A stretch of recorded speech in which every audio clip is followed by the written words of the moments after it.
ಇನ್ನು ಶಿವಮೊಗ್ಗದಲ್ಲಿ ಭೀಕರ ರಸ್ತೆ ಅಪಘಾತ ಸಂಭವಿಸಿ ಒಬ್ಬ ಮಹಿಳೆ ಸಾವನ್ನಪ್ಪಿದ್ದಾರೆ. ಶಿವಮೊಗ್ಗ ಜಿಲ್ಲೆಯ ಮೇಗರವಳ್ಳಿಯಲ್ಲಿ ನಡೆದಿರುವಂತಹ ಘಟನೆ ಇದು. ರಸ್ತೆ ಪಕ್ಕದಲ್ಲಿ ನಿಂತಿರುವಂತಹ ಕೆಂಪು ಕಾರಿಗೆ ಡಿಕ್ಕಿ ಹೊಡೆದಿರುವಂತಹ BMW ಕಾರ್.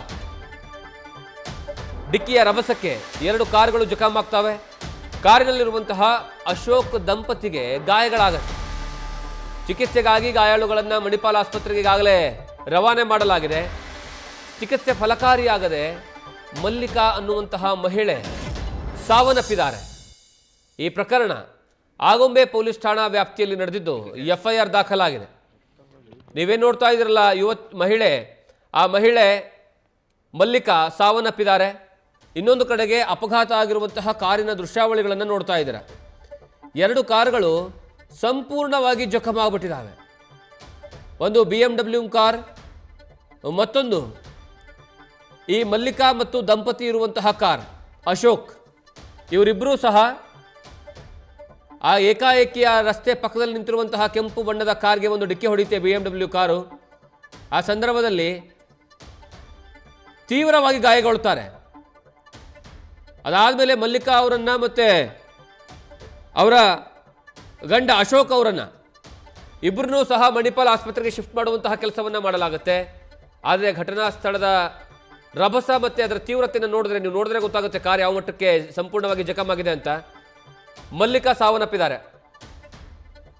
ಈ ಬಗ್ಗೆ ಹೆಚ್ಚಿನ ಮಾಹಿತಿ ನಮ್ಮ ಪ್ರತಿನಿಧಿ ಪ್ರಸನ್ನ ಕೊಡ್ತಾರೆ. ಪ್ರಸನ್ನ, ಈ ಘಟನೆ ನಡೆದಿರುವಂಥದ್ದು ಯಾವಾಗ? ಆ ಕಾರಿನ ಚಾಲಕನ ವಿಚಾರದಲ್ಲಿ ಹೇಳೋದಾದ್ರೆ, ಅಥವಾ ಏನಂದ್ರೆ ಈ ಘಟನೆ ನಡೆದಿರುವಂತಹ ಸಂದರ್ಭದಲ್ಲಿ ಅವ್ರನ್ನ ಆಸ್ಪತ್ರೆಗೆ ಶಿಫ್ಟ್ ಮಾಡಾದ ಮೇಲೆ ಮಲ್ಲಿಕಾ ಸಾವಿನ ವಿಚಾರದಲ್ಲಿ ಹೇಳೋದಾದ್ರೆ?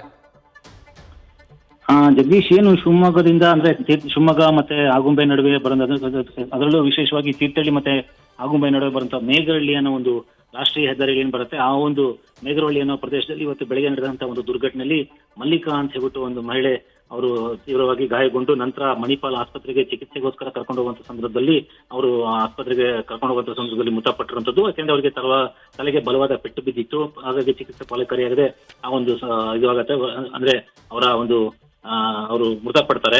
ಈ ಒಂದು ಘಟನೆ ಹೇಳೋದಾದ್ರೆ, ಈ ಒಂದು ಮಹಿಳೆ ಏನ್ ಚಲಿಸ್ತಾ ಇದ್ರು ಆ BMW ಕಾರು, ಅವರು ಬಲಭಾಗದ ನಿಂತಿದ್ದಂತ ಮಹಿಳೆಗೆ ಅವ್ರಿಗೆ ಹೊಡೆದ್ಬಿಟ್ಟು ಅವರು ತೀವ್ರವಾಗಿ ಗಾಯಗೊಂಡು ಮೃತಪಟ್ಟಿರುವಂತದ್ದು. ಇಲ್ಲಿ ಕಾರು ಚಾಲಕನ ಅತಿಯಾದ ವೇಗ ಮತ್ತೆ ನಿರ್ಲಕ್ಷ್ಯತೆ ಕಾರಣ ಅಂತ ಹೇಳಿ ಸ್ಥಳೀಯರು ಹೇಳ್ತಿರುವಂತದ್ದು. ಆದ್ರೆ ಇದರಲ್ಲಿ ನಿಜವಾಗ್ಲೂ ನಡೆದಂತಹ ಈ ದುರ್ಘಟನೆಯಲ್ಲಿ ಆ ಮಹಿಳೆ ತನ್ನ ಜೀವನ ಕಳ್ಕೊಂಡಿರೋದು ಇಲ್ಲಿ ನಿಜವಾಗ್ಲೂ ದುಃಖ ಒಂದು ವಿಚಾರ ಅಂತಾನೆ ಹೇಳ್ಬೋದು.